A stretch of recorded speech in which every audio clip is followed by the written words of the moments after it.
what we're looking to do today is sort of continue the conversation on open access, what it means, what its implications are.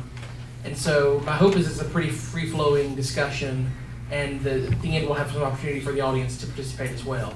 When you were coming in, there was a little sheet at the back to sign in. If you didn't do that yet, then just whenever you leave at the end, be sure to sign up there so that we can send you information. As you can tell, we're recording the presentation, so you can see the recording afterward, and we can pass that along to you. First of all, just to kind of get us started, I'll introduce our panelists, and then we'll throw it to them. So first, we have Dr. Gopinath Subramanian from the School of Polymers. Hello. We have Dr. Ross Pandy from Physics. Hello. We have Dr. Mohammed Al-Asri from Biological Sciences. We have Dr. Karen Coates from the Graduate School, the Dean of the Graduate School. We have Dr. John I, Dean of the University Libraries, and Dr. Eric Tribunella, who's the Chair of the Department of English. So just as a way to sort of maybe introduce this discussion, what would you say are maybe some of the biggest benefits of open access? And conversely, what would you say are some of the greatest challenges, either within the concept of open access itself or from outside, either way? And we'll throw that open to just whoever wants to jump in. I'll start that out. From the library's point of view, I think it's economic both ways. I mean, I think there's some benefits economically to open access because we're, in a lot of ways, I think we could avoid this profit margin that we're paying publishers and do a lot of the same things ourselves. You know, the open access, some of the open access models are very much more efficient in doing the layout and the publication of scholarly material ourselves, or at least largely more in-house than actually through the commercial venues. And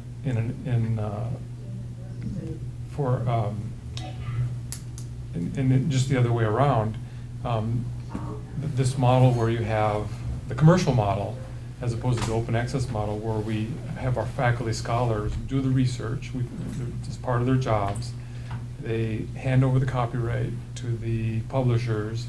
They, do some value added, and then they sell it back to our libraries. That is not a very efficient model as well. So I think that's another economic thing that would be a benefit for us to look strongly at in making this whole process more beneficial to everybody involved, except for the publishers.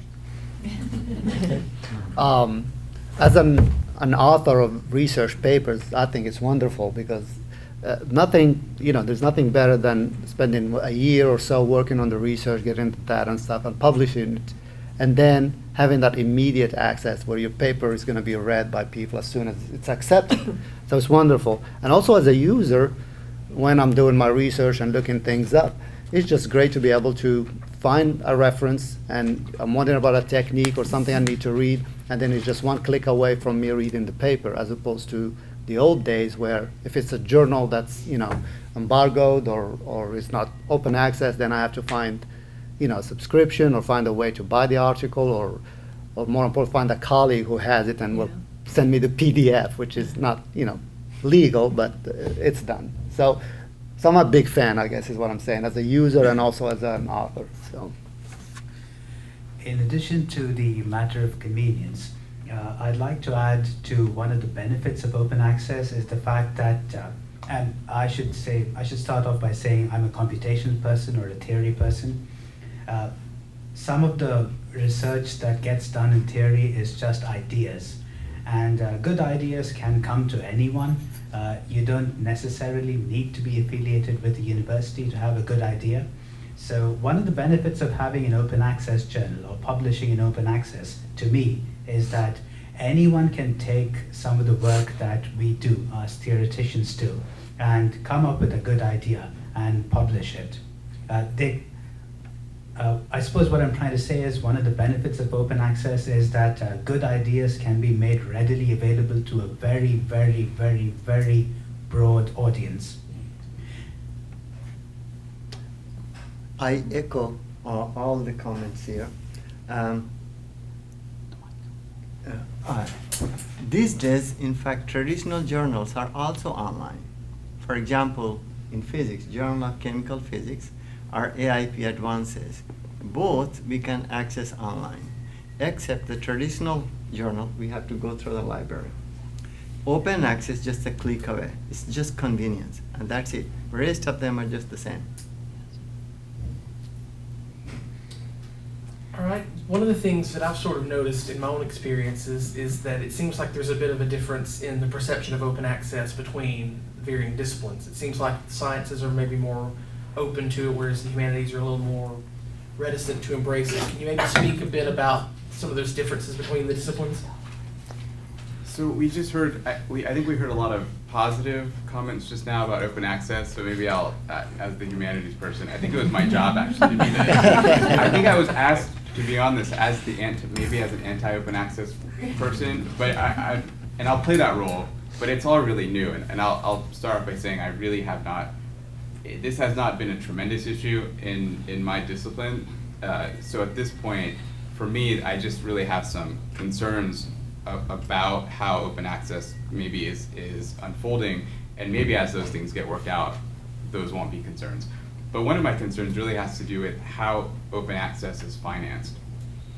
Because my understanding, and the librarians maybe can clarify this, in the kind of traditional model with scholarship published in journals, it's really paid for through subscriptions, institutions primarily, but in some cases, individual subscribers. In at least one model of open access, the financial burden shifts, in fact, to the scholar. So in my experience, and I've been a reader for one open access journal and then said I would never do it again for this reason, the actual fee for the scholar submitting the work was $195, which maybe doesn't sound like a lot to you, but in the humanities, if I had to pay $200 every time I wanted to publish an article, that would be a problem. I think shifting the financial cost to scholars, and in a sense, putting scholars in the position of having to pay for their publications is to me really worrisome. I think not only for the financial burden for the scholar, but it turns in that experience of publishing scholarship, it makes it a financial transaction that involves the scholar. And I think there are some real negative implications for that.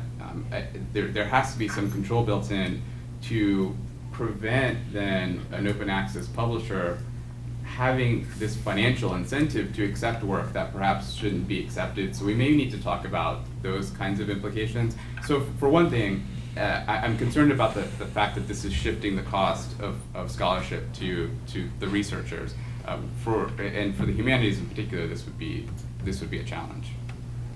Let me jump in on that, because as a microbiologist, I'm used to paying page charges. Anytime I published, I had to pay for that, so it's not changing the model for me. But let me also elaborate. I sat for 6 years on the Council Policy Committee of the American Society for Microbiology, which is the largest life sciences society in the world with about 40,000 members internationally. And historically, in microbiology, those have been the top journals. There are a lot of different journals that society supports and publishes in-house. And I can remember just about 4 or 5 years ago, to kind of a mad scramble with ASM to keep up. Online journals, open access journals were leading the way, and they were beginning to lose young scientists. Young scientists were wanting to publish in PLOS and these different, journals that had come along in recent years. And so they created the journal MBio. And so it's a new journal. Well, I guess it's probably 5 years old now, something like that. And I was looking yesterday at the impact factor of that journal, and it's over 9 already, 9 point something impact factor just in a few years. And so more and more people are beginning to use that journal.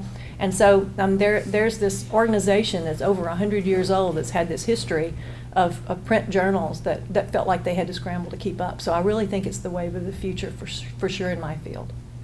I echo with Karen. I think, even the traditional journals in sciences, especially in physics, their volunteer pay charges used to be. And in online journal, for example, $100 is very cheap. For PLOS, even the cheapest is $1,350 per article. And I sit into one of the as one of the academic editor for AIP Advances, which is online journal from American Institute of Physics. They charge the same, $1,350, but they are not required. That is volunteering. If you don't have funding, then they will waive it. For example, PLAS does the same thing. They will not reject your paper because you don't have funding. They reject paper on the basis of merit. So it's not just the funding. How do the journals finance that? Very similar to traditional journals. For example, they hire those editors, they pay them a little bit money, and they ask subscription from the library. So financing is very similar to traditional one, except it cut down all the delay, and here, free access, a click away. And that biojournal is very, very good one. Yeah. Yeah, I know Elsevier is one publisher that is giving authors a choice, where when you submit a journal, they are asking you, do you want an open access? And if you want an open access, it might be $1,100 you pay, or you can do it behind the paywall, the traditional way, and you don't pay anything, and they just publish it and make it, subscription based. So Yeah, that's another precisely, option. exactly. In traditional journals, if you want open access, author has to pay Yes. about the same amount. Yeah. Yeah. So essentially, just to summarize what Karen and other panels have mentioned, is that the pressure is on. I mean, the shift in the business model or how it's going is going to open access. Even traditional societies are having to do that because they're losing viewers, essential readership.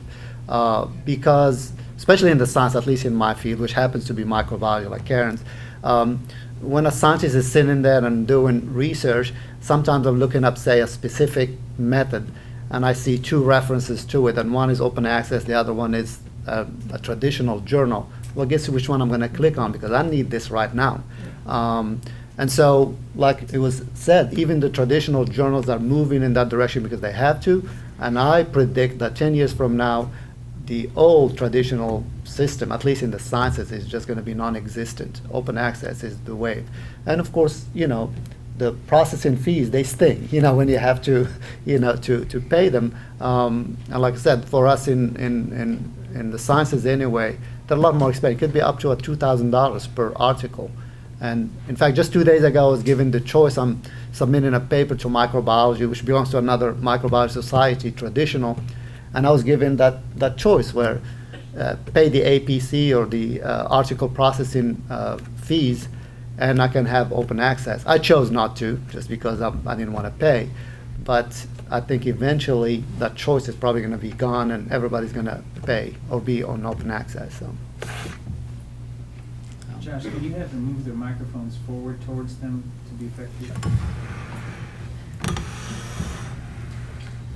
So to sort of piggyback on this issue of cost, one of the things that I know some universities do is universities will allot a certain amount of money for authors to publish open access in certain publications. What do we think about that idea? Because on the one hand, it's the way to sort of offset those costs, but on the other hand, then you have whoever's in charge of that money sort of determining which journals you publish in. So what do we think about that idea?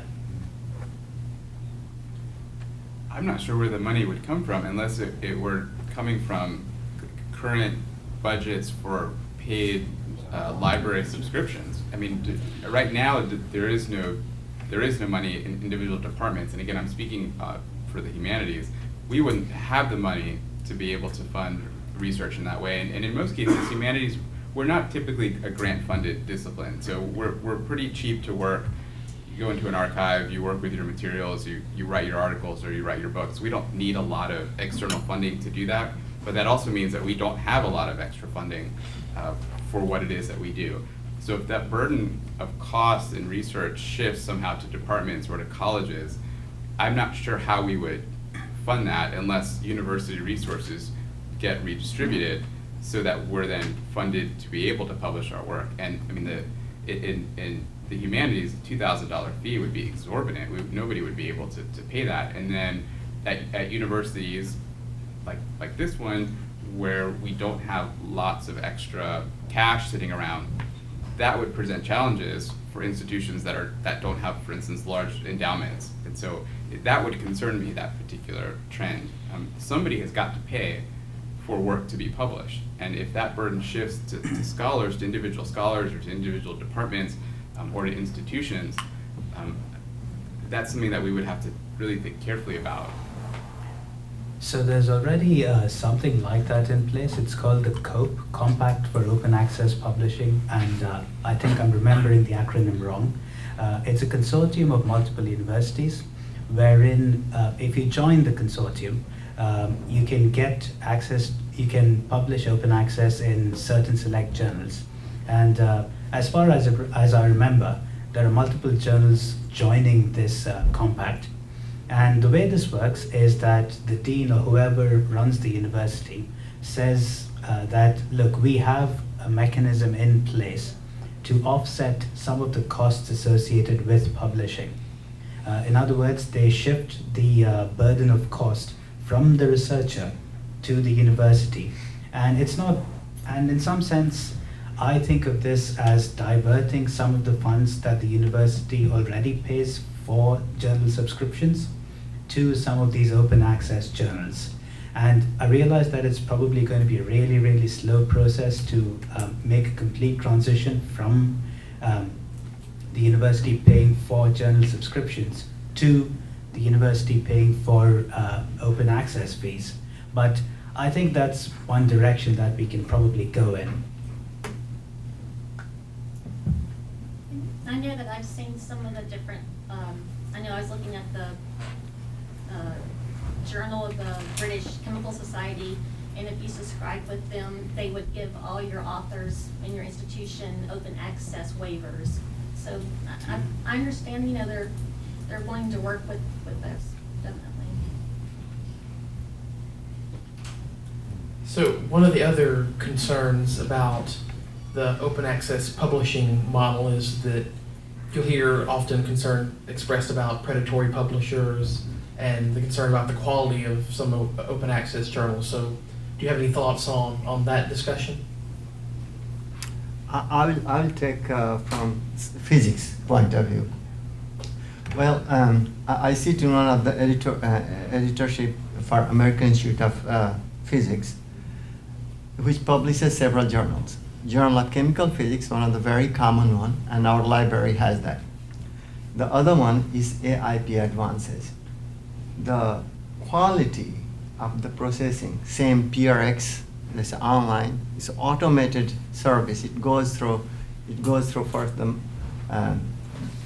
executive editor, and he decides out of many academic editor where it goes. Academic editor reads the paper, then he has a list of authors, the referees, who selects 2 referees. It goes into the process, and then we look back again and decides exactly in the same way as the traditional journal. So quality of publication in some of the established journals like PLOS or American Institute of Physics is the same. But there are many journals where they ask many authors to submit here, pay a nominal fee, and it will be published. So that will be very hard to control. But the established journals, the quality is the same, in my opinion. Yeah, I mean, I agree with Raj. I think there's been some concerns early on, and these concerns were probably brought up by the traditional journals who saw the open access as a threat, and they start bringing up these there was a little bit of hysteria in the issue. From the researcher's point of view, like Karen would attest, at least in microbiology, we know which journals are which. We know which journals are quality, we know which ones are not, because we could look at the editorial board, and we know these people because they're researchers, they're our colleagues, and we know, and we get, we serve as reviewers, so we know kind of like the pool of applicants. So at least in my field, it was never an issue. I know there's been a run on these new open access journals that just pop up from nowhere. I get like a request every other day from some journal about submit your paper in this. and the journal I've never heard of. So bottom line is, I don't think it's a real issue, at least in my field or in the sciences, because the new open access journals like Biomed Central, PLOS, they've established their credentials with the editorial boards that they selected. The traditional journals, of course, have a long history. There's the new ones that nobody has heard of. They're predatory, but I think if somebody submits or publishes in that, it's not a mistake. I think if you're a legitimate scientist or researcher, where not to publish. So. And I can testify that I've been rejected as soundly from online open access journals as I have from traditional print ones. Yes. But it's a rigorous peer review. I'm an editor on a journal called Virology Journal that originated out of Tulane University quite a few years ago. And my role there is, when I'm assigned a paper, is to select peer review authors for peer review. And I usually, do that by checking out what they've published using PubMed. That's the best search engine for me. Send it out to 2 or 3, get those reviews back, and make a decision just like you would do in a traditional journal. So I really don't see a difference. And we do know that there are, if you look at impact factors, you find very low ones in open access, you find very high ones in open access. So I don't see that as being really substantively different from what you would find in your traditional journals. I guess one of the reasons why you get this concern is that it appears easier to launch a website that you call an open access journal than it is to launch a print journal. And so you could have anyone creating what appears to be an open access online journal, and that can, I think there are several implications. There is the possibility that it does dupe some people into submitting and publishing in what are essentially illegitimate venues.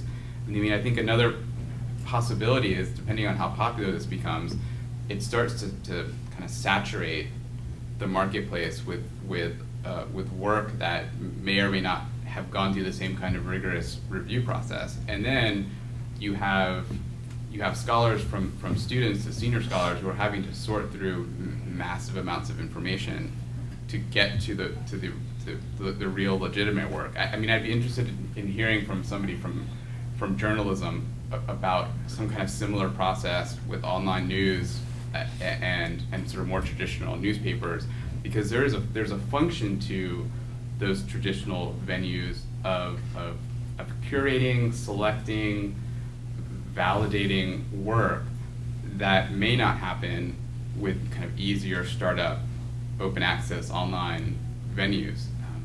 And if there is any incentive to make the process easier, then what you have is then kind of an explosion of materials that are out in the public domain.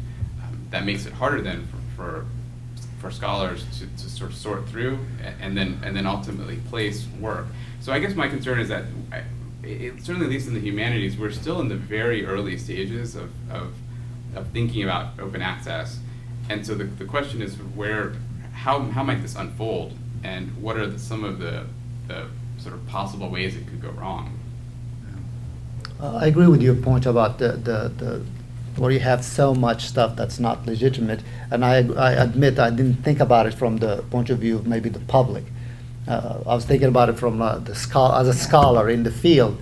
It's not a problem for us. You know which journal is which, and we know the authors, and so it's easy for us to sort, the real work from. But you're right. The public may not have that background or knowledge or the connections to kind of be able to evaluate that, and I'm not sure how big of a problem it is in our field, frankly. But I guess we live in an insulated world of researchers and science. But that's a great point. Yeah. If I could just kind of comment on that point, I think that as there's more and more material available that is perhaps of questionable quality, then as educators, to teach students the information literacy and the critical thinking skills to be able to sort that out when they're not yet seasoned scholars and researchers in their own right really, becomes more important. Yeah. And I think the other piece of the puzzle that comes into play too is if you're looking at some of these open access journals that are charging authors fees. Well, if you're paying this fee to this journal that is of poor quality, then on a certain level you're getting, hit twice. You're paying in this money, but you're also not getting the credit that you should necessarily get because it's being published in this journal that's of low quality. So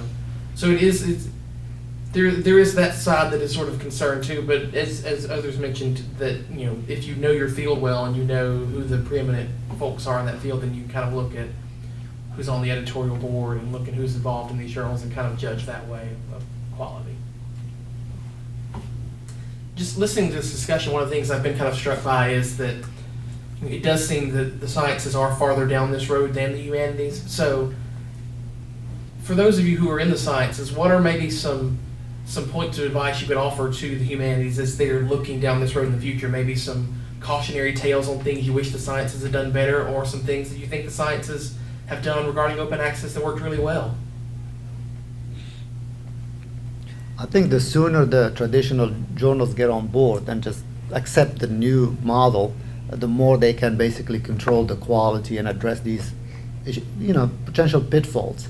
And in our field, like in microbiology, we're seeing the traditional societies playing catch up, and they really got themselves behind because they just didn't like it, they didn't want it for years, and things got ahead of them. And right now, I think if they got on board, say, 10 years ago, you'd say, I think they would have been better off. So that's the only advice I see.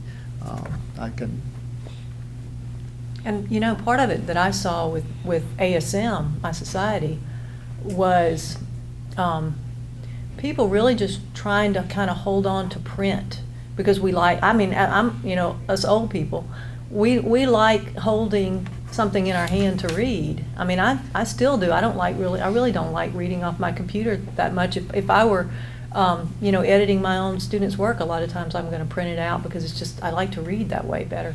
So I think a lot of it has just been kind of holding on to what older people are familiar with, and that's what happened with ASM. Is the young people who came in as the new investigators preferred online, and they had to quickly start playing catch up. I think there's an element of this that is being overlooked, and that is that the associations that publish the traditional journals are financially tied to that model, and that as they lose the opportunities to sell subscriptions to libraries because people get it free, they're going to have to change their financial basis of their organizations. No doubt. And so that those fees start being charged to members rather than to libraries to help beef up, pay for the organization's services. Right. And that means that maybe fewer people will join their organization because the fees are going up. So it's a real issue for professional organizations to grow with this as well. With ASM, the major revenue stream is journals. I mean, there are a lot of journals, and it's been a hit for them. It's been very difficult for them to figure out the business model. So you're exactly right. I mean, I'll echo that. So in my specific field, I study children's literature. There's the Children's Literature Association, which is the major society in North America. It publishes 2 journals. It generates revenue off of subscriptions to those journals, and then they're published through Johns Hopkins, and they're on Project Muse. So every time you click on an article, there's revenue that goes back to the society, which helps fund the annual conference that we hosted 2 years ago. It helps pay for that event, which is where you have scholarship and knowledge transmitted and disseminated. If those costs shift entirely to the membership, I mean, the annual membership fees would skyrocket. You're talking about a small group, relatively small group of scholars then supporting that entire enterprise, as opposed to having that cost distributed across institutions. So there would be some very serious implications for how that works. We'd have to think of a whole new model to support learned societies, and I don't know, I haven't thought about what that solution would look like. But that's yet another implication for moving to an entirely open access system. But in my opinion, the solution is already exists. That's the open access journals, which at least in the sciences have been successful. They're doing well. In fact, they're doing better than the traditional journals. So I think at the end of the day, it's just a matter of like accepting the fact that Google has killed the Exactly. print journal and just jump into a proven model that's already worked. And my point is, the sooner you do that, the sooner you're going to move on and succeed. So. Well, I mean, something has to change.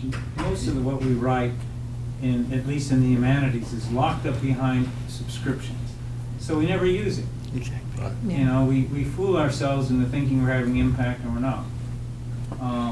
So I think something has to change. But on the other hand, Eric's got a good point here. Are we moving to something where basically the rich and the wealthy and those that can afford it get published? What about the other people? Let me And come. institutions that are wealthier. Bob, some of the publishers, traditional publishers who are online journal too, those who are coming from underdeveloped country, for example, maybe India or Africa, Yeah. for them, the fee for publishing is waived. Even plus American Institute of Physics, they are very, very careful about charging the fee. It's only those who are in developed country, like US or Europe, those who have funding, they don't have to pay, it's voluntary. But as in traditional publishing, we used to pay the pay charges, which is not required, which is we pay because this is our public service. I mean, if you have funding, then you pay for publishing to disseminate the cost.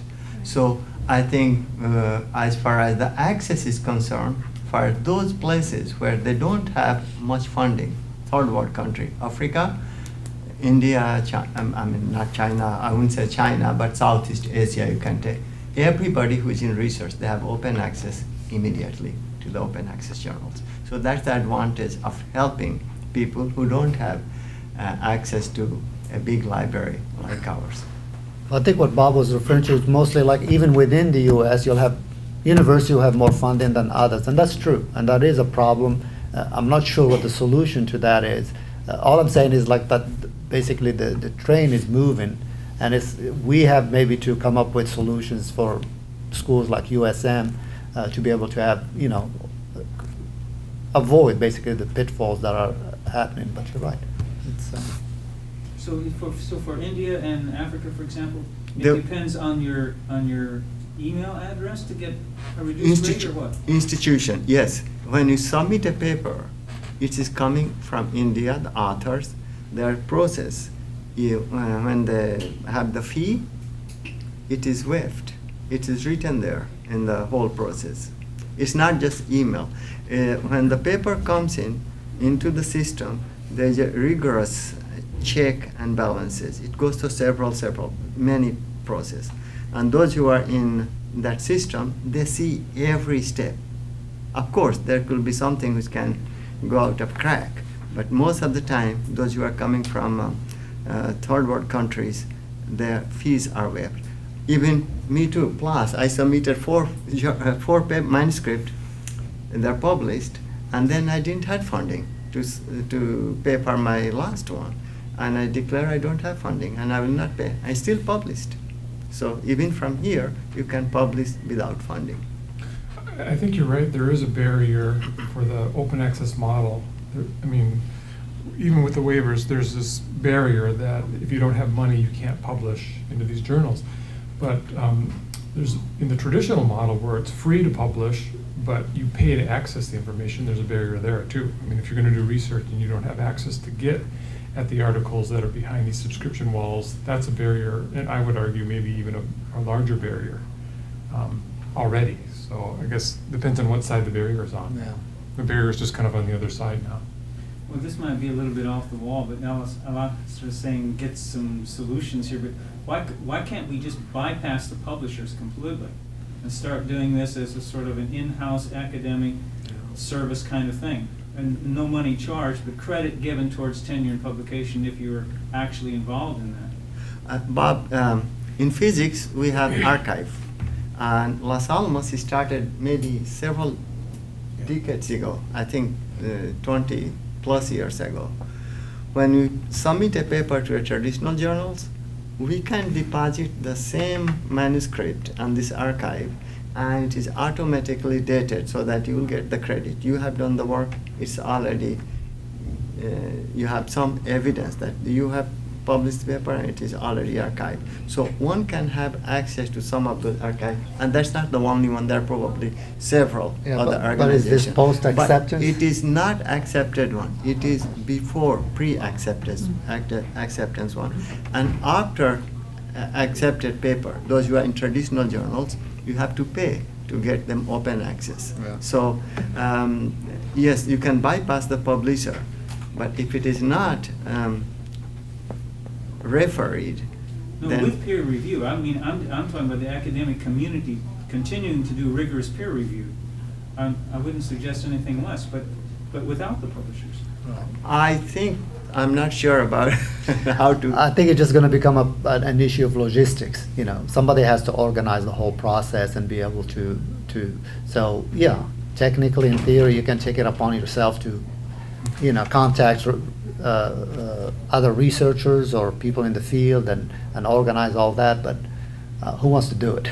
I certainly don't want to do it. You know. I think if So- you talk to the publishers, I mean, that's one of their arguments for, you know, the model that has been around for so long, is that they are experts in organizing this whole process and then creating portals. I mean, if you look at some of the technologies that publishers are putting in, like Elsevier as an example, you know, they're really putting a lot of time and energy into bringing scientific communities together. I think Mendeley is a tool that scientists use, trying to put value added and showing that their role in the process is helping the scientific community, or, you know, the academic community.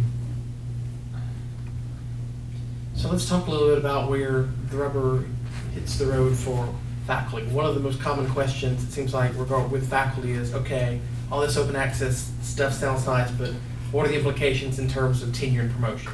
So can we talk a little bit about that conversation, about how those two relate? Well, I'll start with that. In my field, so long as it's a well-regarded journal, it's going to be counted just as any other article would. Yeah, you know, I'm really puzzled because I know there's been some issues and maybe here at USM or maybe other places where it's difficult, or there's been some issues, I guess, with the evaluation. I mean, in my field, it's really straightforward. I mean, I could look at somebody's CV and where they publish. Either I recognize the journals or I don't, and then those that I recognize, you know, kind of where they stand on things. And so, frankly, I don't think it's a big problem. At least maybe this is discipline specific, and so the rigor of the review of a dossier is clear cut, and then you decide whether somebody has published in decent journals or not. Right? So Yeah. you would say in your review document, if you publish in these kinds of journals, it does not count as much? I mean, how are you making that? What would you tell that person that you just reviewed their dossier? You have these articles in these journals I don't recognize, so you don't qualify for promotion? I mean, how do you? In my specific discipline, like in microbiology, yeah, I would have no problem with that because, like I said, there's only so many journals, and either you publish in them or you don't. And then if you publish in that pool of journals. So the faculty member knows those criteria? Well, that's what I said, that I think that by the time you are putting together a dossier, one hopes that you already know this. I mean, my students, for example, they're grad students, and they already know that because that's what I'm teaching them, and this is where we publish, this is the journals we shoot for. And so one hopes that the faculty knows that. In my opinion, this may sound harsh, but if a faculty is not clear about that at that point, then I don't think they merit tenure. But that's kind of how I see it. I mean, really, this issue is independent of open access. I mean, Yeah. there are journals that are more prestigious than others, that are harder to publish in than others, and so we are already making those decisions when Right. we're looking at dossiers. And, you know, yes, people should know this, and if they don't, there's a system of mentorship, or at some point, someone points out. But I think just being in a discipline, you know what are the main journals in your field that you should be publishing in. So I mean, that to me, that issue of prestige, of value, of tenure and promotion is really independent of the format, whether something is a print journal or online, or whether it's subscription based or it's open access. If there's an open access journal that is very rigorous, that there is a kind of strong scholarly reputation behind, that there's a strong editorial board, then I would think that would be fine. I'm not sure that we're there yet in the humanities. I can't, at least in my specific field, all of the major journals are very traditional print journals. And so it doesn't really come up as an issue, just because you're going to be shooting to publish in those venues which happen to be traditional print subscription-based journals. I think there's no question though, and maybe not the sciences, but in other disciplines, there's no question that there is a chilling effect, or there's a chill in the air when you talk to non-tenured professors about publishing in an open access journal. I mean, if there's any shadow of a doubt, they are reluctant, because you just never know who's going to be on that tenure committee. You just never know how they might view open access. And so why take the risk? Why not go into a traditional one to be sure, rather than risk being in an open access one and just not sure if there might be one or two people that are skeptical about it. I'm not sure that traditional journals, especially in science, will remain traditional. You can access all the article online as well. So for example, American Institute of Physics publishes several journals. Only few they have started open access. Rest of them are still traditional. The only thing, access, you can click. If your library subscribe, you have access. If they don't subscribe, we don't have access. That's the only difference. So I think traditional journals are also going towards the semi-open access. Yeah. Mhm. Yeah. And so to that point, I don't know when the sciences made that. I mean, I can think like 10 years ago when we suddenly shifted from open access to at least the point where we accept open access. But I think that had to do with two major journals that came about, PLOS ONE and Biomed Central.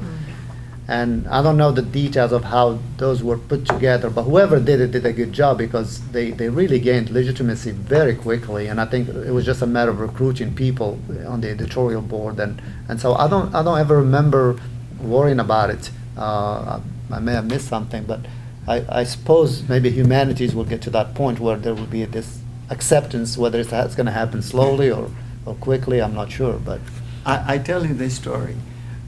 One summer, a few years ago, I was at University of Heidelberg, and that was part of my summer visit. And we were working on something on DNA, and my host said, we finished the work, and he said, where should we publish it? I said, Physical Review, that's well-known journal in physics, American Institute of Physics publishes that, we should submit there. He said, no, how about PLOS? I said, what is PLOS? I've never heard of the PLOS. And so then I came back, and then I submitted to PLOS, and we struggled. After a few times, it accepted. So first time, there is a big hesitation, because we have not heard the name of this online journal, some of them.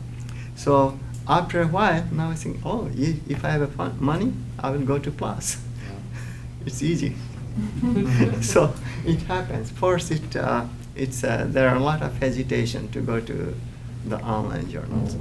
But then I look on the impact factor, they're very high. I'm just curious, how long was that? That was 3 years ago, 2011. Oh, okay. Yeah, 2011. Yeah, that was not long ago. And that's so that actually brings up an interesting point. Do you think there's a difference in the perception, regardless of model, between, say, an online-only journal versus a print journal? Do you think there's still some difference there? Not in my field. It's vanishing, Yeah. if there is. Karen mentioned something about impact, and that's creeped in or is already in most of the tenure and review processes, whether, it's in the promotion for a professor for sure. Are you having an impact? Well, yeah, if you're going to open access and you're willing to pay and you have the money to pay, or your university has the money to pay, you're going to have more impact. So are we beginning to rate our faculty on the basis of how much money they have rather than just ideas? Because the good ideas and the non-open access may not have as many viewers for the reasons the panel has explained. No, I just don't see that in my field. That may be true in some disciplines, but I don't see that. I think people are going to open access journals because the readership's going to be expanded, and it's quicker. I mean, it's much more, it's a much more rapid process to get it out and get it published, get it out into the readership. That's the rationale. Well, that rationale works as long as people are buying into that concept, and as long as the journals in which one wants to publish are actually already in open access. Yeah. I think somebody actually did the study where they looked at impact, the difference in impact factors between open access, at least in the sciences, and found that there was no significant difference. But how do you get there is the issue, I guess, for humanities anyway.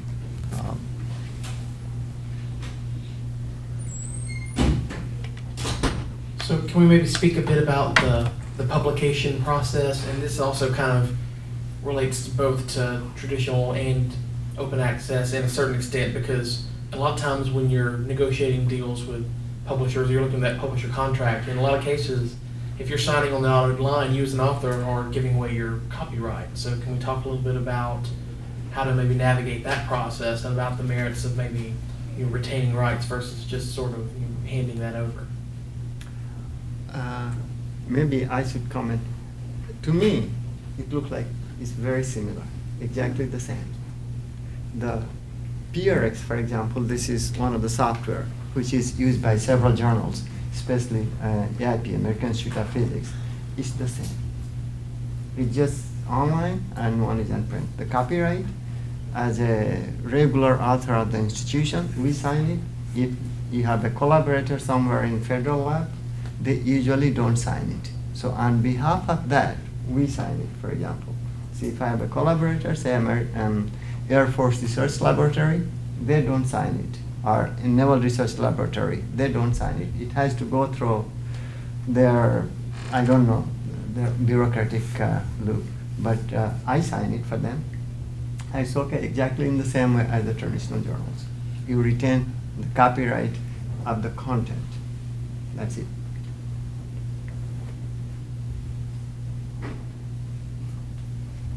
Well, I guess, go ahead. I was going to say, this is kind of related to what we were just talking about too, this new model and how it's taking hold. I guess another question that I've heard from people in academia and in the library profession is this new open access model sustainable because of the dollars and cents that we're talking about? Since it's so new, I mean, any new model, I don't think you could say open access is more than 10 years old, really. I mean, so, and you look compared to the traditional model, is it still kind of a novelty now that people want to get, put in the time and have these online journals and find the money to sustain them, but over the long haul, are they going to be able to do that? And you look at newspapers, you look at publishing books, I mean, they're really struggling. I mean, those are tough industries, so in the long haul, is open access going to be, are the models that we have now sustainable, or do we going to have to perfect them and find different ways to fund publishing this work? I have the feeling that this is evolving. Our education system is evolving. You see, the online journals, similar to online institutions, universities. There are many online universities, probably you don't want to have a degree. But there are some where you want to have a degree. And I quote one example is, forgot the name, RDC. I think RDC, that's the institutions, came from the guys from Stanford in California. They're highly reputed in some of the fields, for example, computer sciences. So it's an evolving thing. Google is taking over some of the online stuff over the regular print. So we don't know. Maybe YouTube may take over our education too. Open access in Harvard, MIT, there's a consortium of open access courses. That's came from MIT, but there are many, many institutions now. They have their whole lecture open to anybody. Yeah. There's also the Khan Academy. Khan in Academy addition is to that. exactly. So if we're talking about different models of sustainability, what would you think about an academic journal taking on advertisements on their website to help sustain the process? I mean, traditionally, that's been a negative.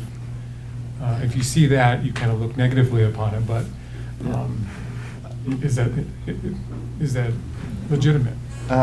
Most of the serious journals, they don't have advertising, but there are some magazines like Nature or Physics Today. Science is not science. I mean, I will take separately, but Science too has advertisement. There are some advertisement, but not as much as you see in newspaper or somewhere else.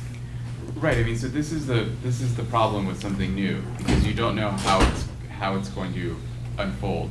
The problem with advertisements is if you have these scholarly enterprises that start to become dependent on advertising revenue, then you are shifting authority to the companies that are advertising. I mean, this is the problem.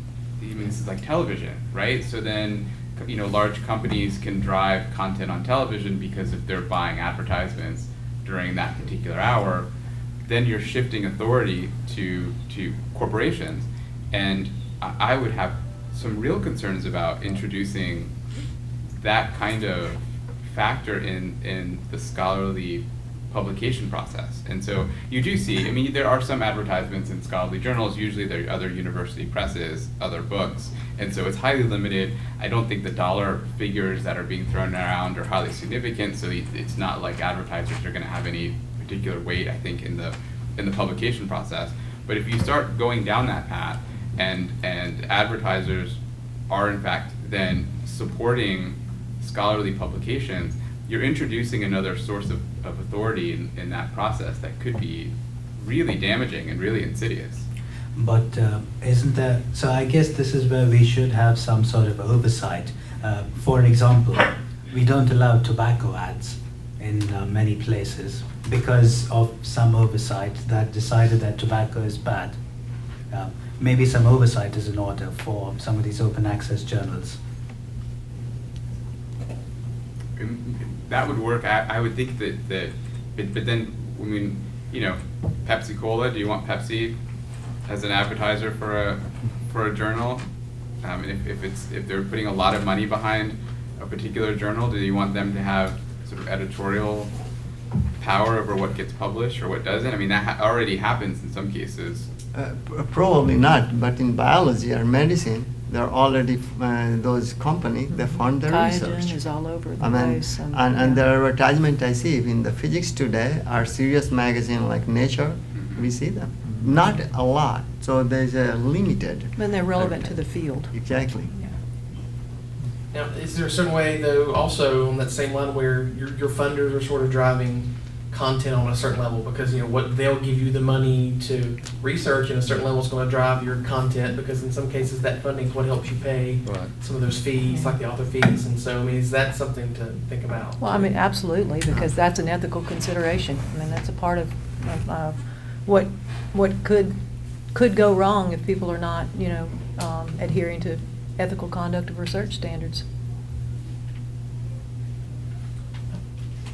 I think the other thing I want to talk about a little bit is we've kind of focused primarily on the publishing side so far, for those of you who aren't familiar with the terminology of open access, so this would be more of gold open access, which is publishing in open access journals. But there's also another side, which is green open access, which is more open access archiving, so archiving articles in an institutional repository or that sort of thing. The difference there is that in many cases those repositories are funded, like for example the institutional repository is funded by the university. So that type of open access archiving doesn't come at a cost to the authors. And so then it becomes more of a discussion what we talked a little bit about before, which is your rights whenever you negotiate with your publisher. So can we talk a little bit about maybe the merits of green versus gold in that regard? And just to sort of tip my hand there, I do manage our institutional repository here, aquila.usm.edu. But so can we talk a little bit about maybe green open access as an alternative that maybe avoids some of those costs that are associated with gold?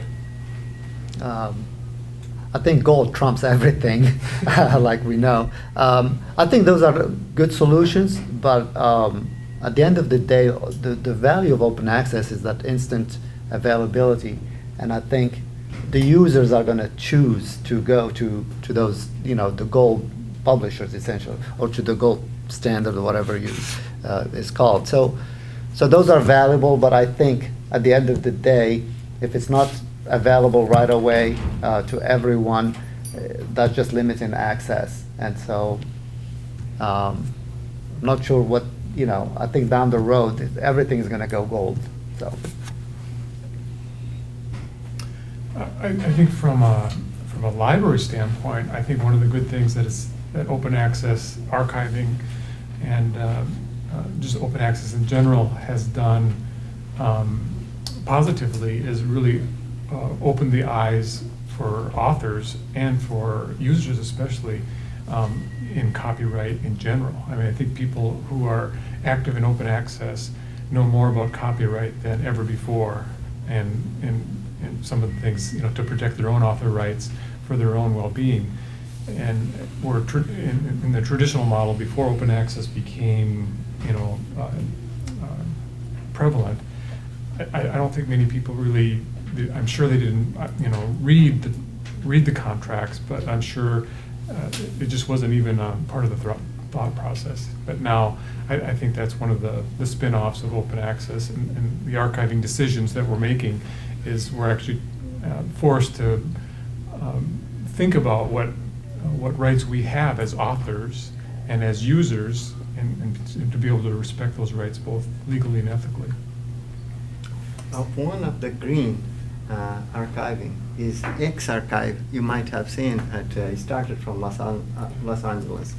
Although they are not referred before, but the good paper doesn't need to be just published. I mean, if it is there are many good paper could be rejected from good journals, and many bad paper will be published even in the highly impact factor journals. So sometime it happens, and X-Archive is a very, very good example. You don't pay anything. It is not refereed, but it is there. So if some work which is very, very good quality, and it is rejected, say, for example, from Nature, but it's already there, those who are going to recognize, they will recognize anyway. It's going to come through. So I think they don't involve any cost. Just you submit your paper and that's it. So here's a completely sort of different issue, but that's related to the green and archiving one. And in the humanities, in English in particular, we're still a book-driven field. So the kind of most valued publication for us is going to be the scholarly monograph.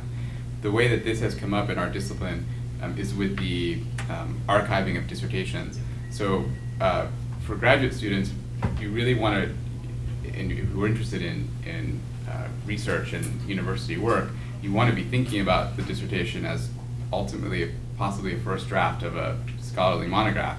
So this has come up for us because we don't want, we would not want graduate students to make their dissertations freely available online, because that could get in the way, and there's been conversations about this in the discipline, that could get in the way later of a contract, a book contract, if some earlier version of the manuscript is just already completely available through open access. So this has come up in the idea that graduate students in the humanities probably should strongly consider embargoing their dissertation for as long as they possibly can, if they're interested ultimately in publishing their work as a book. That is not only humanity, but also in sciences. For example, one dissertation where I was a committee member, she had done her work, but she doesn't want her codes, computer code, to be out in public. So those who are in committee, they have to sign that they will not disclose the content to anybody else. So you can make it more legitimate so that it can't be accessed by anybody. You can do it now. Yeah. So let's expand on that some. So how do those of you who are faculty, how do you help your students, particularly those who are in graduate programs who are writing theses and dissertations, navigate some of those decisions? You know, the decision of when to embargo versus when not to, or just understanding some of the ways that publishing is changing because they're heading into academic careers. How do you advise them? How do you help them? What are some things you would suggest that they know? So I guess if a student is not interested in academic work, there's really no profit. There's not much profit in publishing a scholarly monograph. So if you're not going to enter academic work, fine. I mean, there's really not a big question there as to how long you embargo or whether you embargo at all. But if you are, if there's any possibility at all, my advice would be to embargo as long as you possibly can, indefinitely, until you decide whether that's going to be something you want to turn into a monograph or not. So that would be my advice if there's any question whatsoever. So I think ProQuest, it allows for up to 2 years on the initial form, but I think you can renew that indefinitely. And so I would say embargo it as long as you can if you have any interest at all in an academic career. Yeah, in my area, it's completely the opposite because we're driven by papers, and the papers you want to get them out there as soon as possible. That's really what determines what builds your credentials. And so we publish the papers. You want to, you want them out as soon as possible. This is why open access, I think, has been so successful in the sciences, is because as soon as you send that paper out, for one thing, you tell people that I'm working on this particular problem, so you cannot stake your claim. Not that somebody else cannot work on that, but the sooner you get it out there and get people reading it and have visibility, the sooner, the better off you are. So it's a completely different kind of motivations, compared to humanities. And so for us, the open access is the ideal way to do it. There's rare situations where one, at least in my field, we never have a situation where we want to embargo our work. I mean, the sooner we get it out, and that's what I teach my students because that's what the field, that's how things are in our field. There is some business aspect to this too. For example, in science, biology too, and engineering and polymer science, you want to patent some special technique. You don't have to publish that in your dissertation. And dissertation, when you publish it, it's not going to be in the library to have open access to everybody. You sign, get signature from the committee member, and then you file a patent. When patent is approved, then you make it open access. And that's the practice has been done in science too. You can publish the result, but not the whole thing. So limited access you can have to your funding so that someone else will cite. But someone else want to copy your whole process, they have to go through. If you have a company, go through your company, and they will pay you a fee, and they will buy your patent. So it is both in between. I think this is probably, that whole discussion is probably one of the biggest, I guess, sort of controversies that you encounter now is that notion of, are you better off embargoing or not? Because there are some that point to evidence that if you have a dissertation and you're pretty thoroughly revising it before you turn it into a book, which hopefully you're doing anyway, then in that case, that having that dissertation out there can actually sort of drive book sales because they want to see, okay, what does the finished work look like? What does the expanded work look like? And then there are others that would argue that having it out there may hinder the ability to get published. And it seems like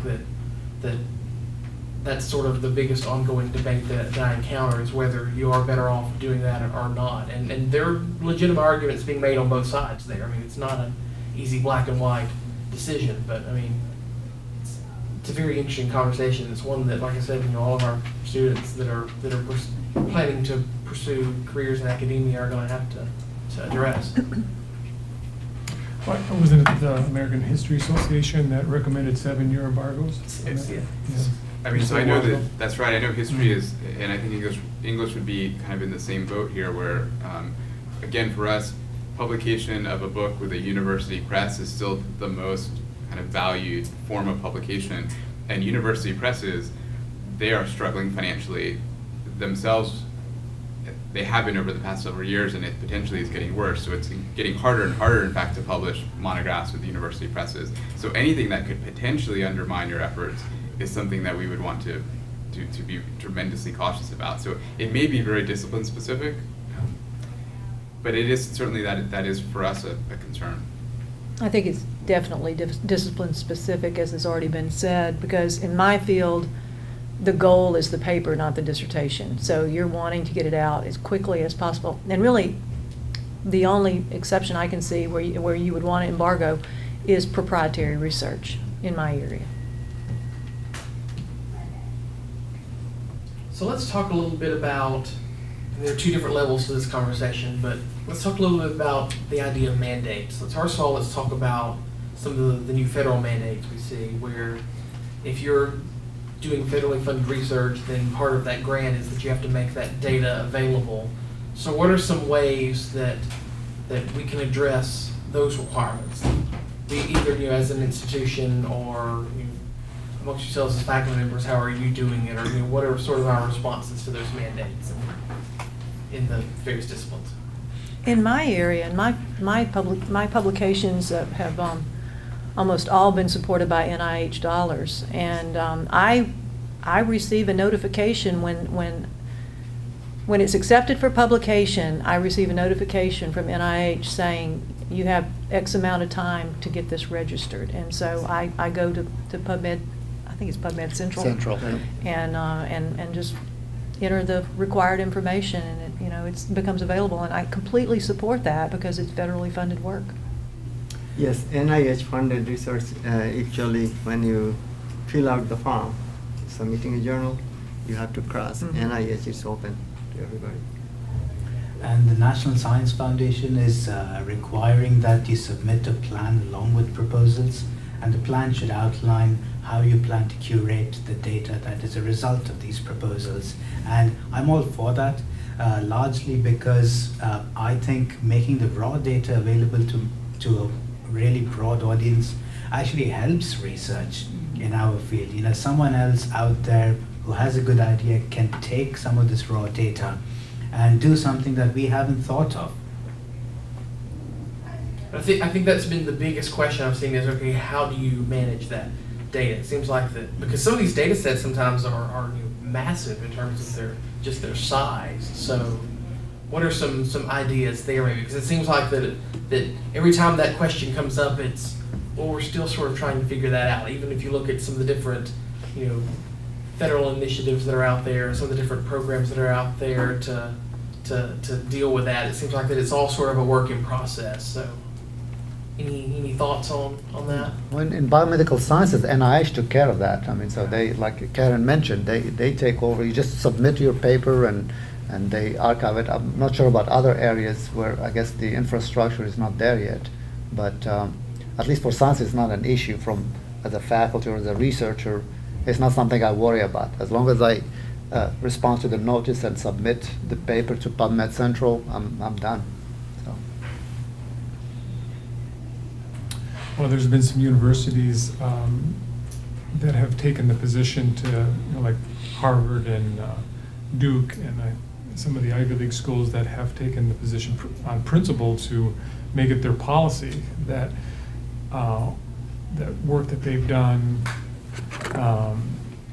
is automatically put into an archive, automatically put on institutes and a repository, and then they opt out if they have other reasons, like for an embargo or for something like that. I guess it's always been interesting to me to see that evolution, and but I haven't seen anything. I haven't seen much progress recently. I mean, when it came out, was it 4 or 5 years ago that Harvard did that? Yes, several years ago, but more now, than 5. But now I haven't heard much about that, so I don't know if universities are, if we're at, or it's gone as far as we're going to get on that, or if that's still, is that something at USM? Would that ever happen at USM where we would have a policy where everything is, all the work is assumed to be published to an institutional repository and then opted out if they had reasons to do that.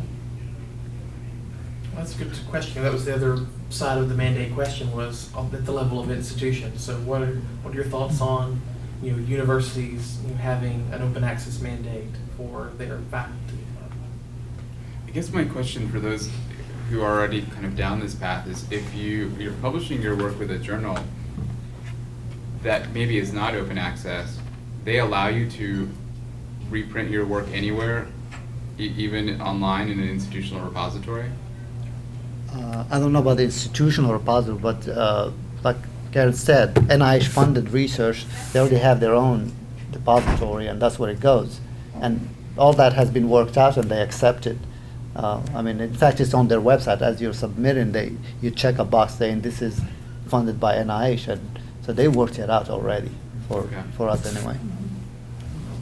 As far as your own work is concerned, you have right to use it anyway, like as an author. I don't think that in some of our journals that once it's published there, again, because there's an incentive for people to access it through something like Project Muse, I don't think you can just post it yourself on your website, or even through an institutional repository where it's just simply open access. So that would be a reason why you'd have to opt out in certain cases, that once something is published, you may not be permitted to just simply display it. Well, go ahead.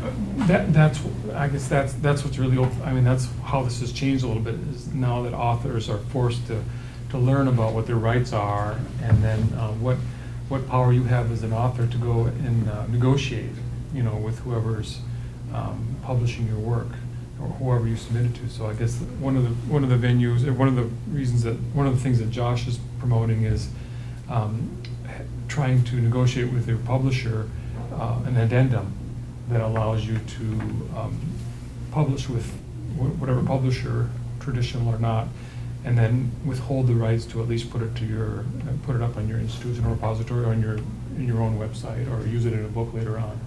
So that is a case-by-case situation. I mean, every author has to kind of do that for themselves. Yeah.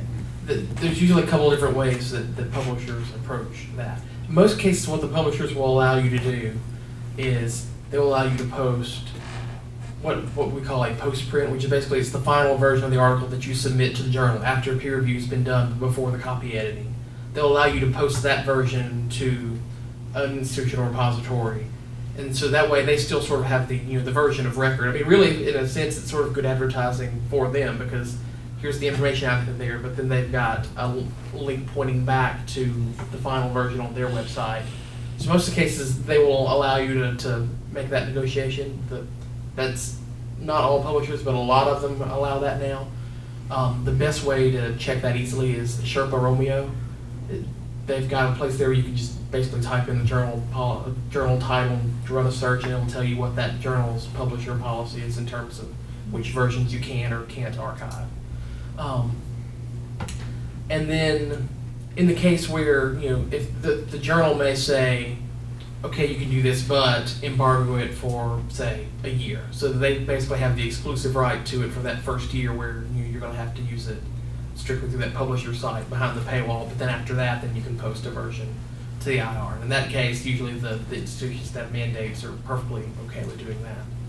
But so those are sort of the two main sort of ways that those work together. But I think the biggest part of that, like we mentioned before, is for the faculty to understand what their rights are as authors. That there is another option besides simply signing the agreement, giving all your rights as copyright to the publisher, and then having no right to use the work, for your own purposes, other than what they will grant you. So. And that's easier said than done, because again, if you were put in a position where you think if you don't sign, or if you're negotiating for rights, if you think that might have a negative effect on you getting accepted, you're not even going to, why even try? I mean, you want the biggest thing in your mind is getting accepted.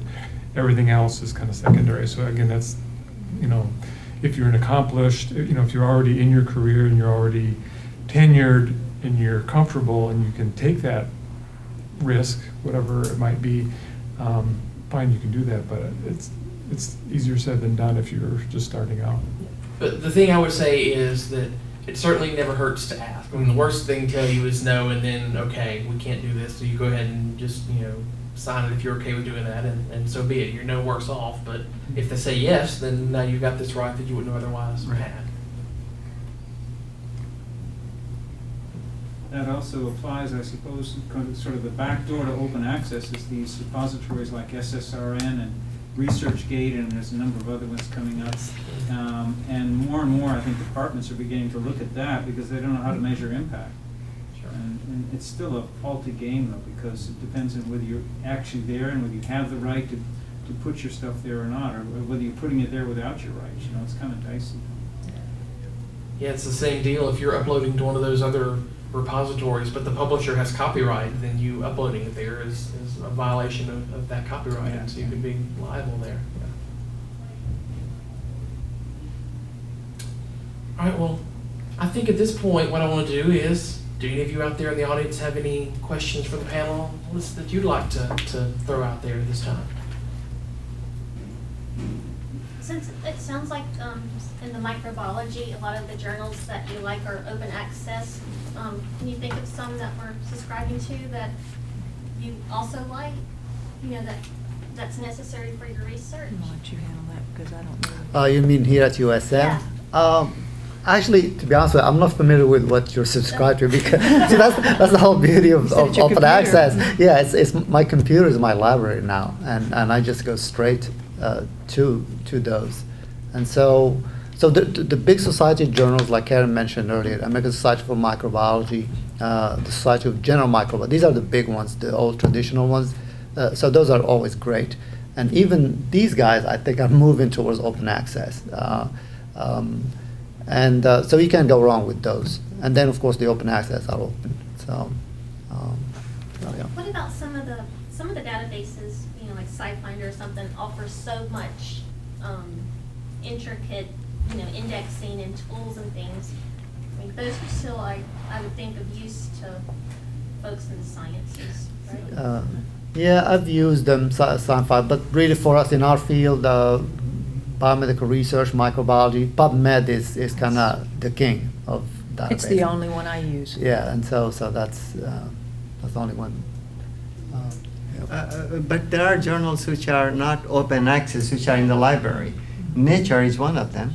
Nature, most of the American Institute of Physics, Physical Review, Journal of Chemical Physics, Review of Modern Physics, they are online, but they're not open access. So one has to access through the library. For example, I can have access to those articles from my desk, but through the library, not independently.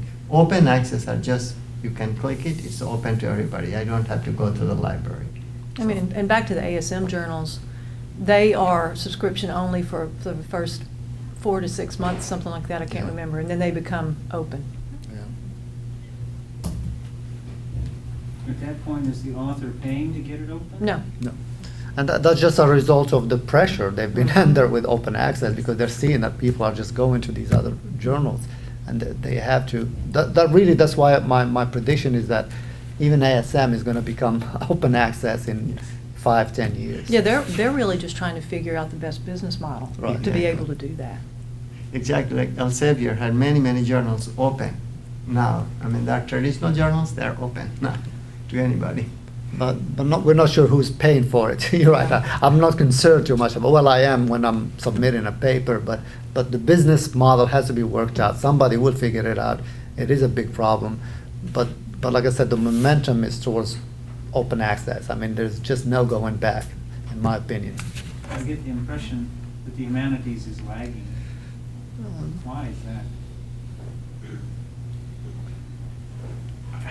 I mean, I'm not sure why. Maybe mean, maybe part of it is that for us, there isn't the same kind of immediacy. I was about to say, I think the urgency of getting the information out is different in the sciences than it would be in the humanities, and that may be a driver. I mean, I don't think our research dates it as quickly, and so we're Yeah. just sort of it's a slower enterprise. You're slower at producing it, you're slower at publishing it. It again, sort of the emphasis tends to be on the monograph, and so that's many years in the making, and so we don't have the same kind of urgency to Yeah. get the results out there. I agree with you, but at some point one has to look, if I was in humanities, there's also the issue of visibility. I would want my work to be seen by as many people as possible, and that's kind of what open access offers you. And so I think that I would want that, regardless of whether my work doesn't date as quickly, I'd still want more eyes on it, I would think. But so I don't know if you want to address that. I mean, that's in some ways it's a larger issue, because for us, we you know, each discipline has become so hyper specialized that your audience really is made up of specialists in that field. Right. And so I know, for instance, in my field, if you're a member of the major organization, you're getting 2 of the maybe 3, 4 main journals in the field. You're going to get 2 of them anyway, just by being a member of the organization. They're all full access through Project Muse. Oh. So, and that's, you know, full text online through most people's institutions. So you're getting that audience immediately without really the kinds of open access issues that we've been talking about. Right. I mean, we don't have the larger kind of public sphere access, Right. but your audience tends to be so very field specific, and that's happening through other mechanisms, I think. You know, I think open access is grabbing hold, but just from my perspective, looking at the numbers that we spend on, and correct me if I'm wrong on the numbers here, but the numbers that we spend on electronic journals and databases, if you rank them, it's chemistry and biology. It's way up on top. I mean, by far, we spend more money on chemistry and biology databases and journals than anything else. I mean, it's not even close. So there's still quite a bit of traditional publishing going on, and we're paying for it somehow. So are you saying that we shouldn't be paying all that money? Is that what you're saying? I actually suggest that, yeah. Well, I look at myself and my students. We do our research basically directly on papers. And frankly, if I were you, I would just reconsider that and see how much we Are you willing to go on record on that? I'm fine, I don't have a problem. No, you are right. One of the very well-respected journal in chemistry, it's called JACS, Journal of American Chemical Society. Those are not open access. We can access online, but they're traditional journals. So that's what you pay for those journals. Well, and we also pay for the very intricate, you know, the tagging they do, the indexing, all the different bells and whistles they do that hopefully drive discovery. True, yeah. Yeah. I just wanted to go back to the very first comment that was made, and that is kind of breaking the equation that there has to be money around the idea of ideas.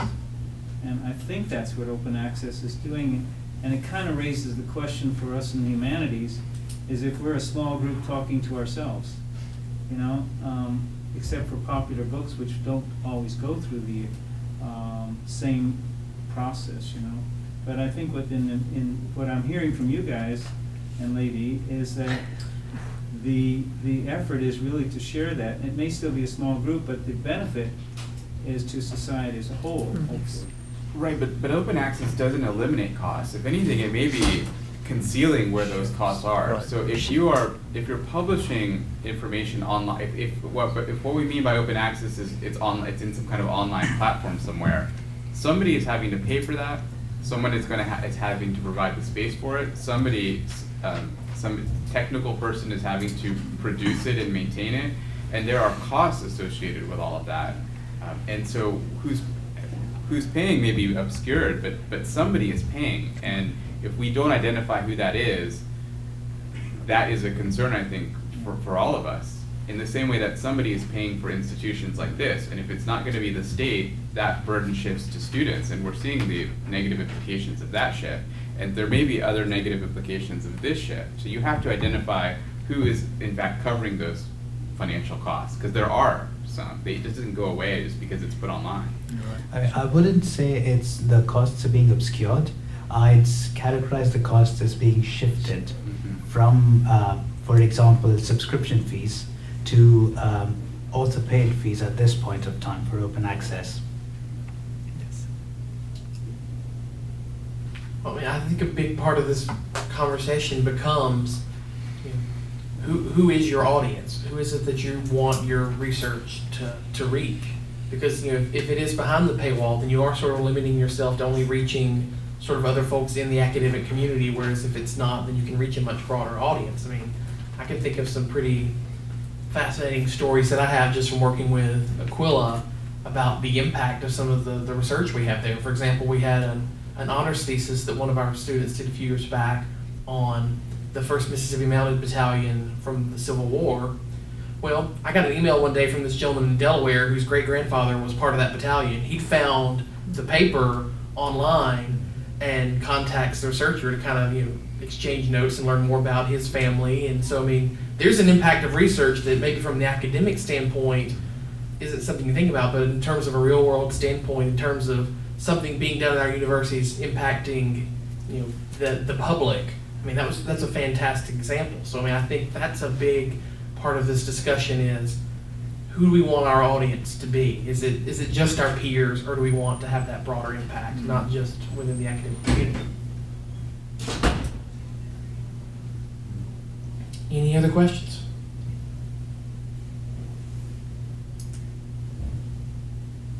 All right, well, I guess what I'll do at this point then is just let any of you, if you have any final thoughts you'd like to share, then do that. And then also maybe just a quick question. I think we've sort of addressed this, but where do you see the concept of open access heading in the next few years? What do you see as the future of open access?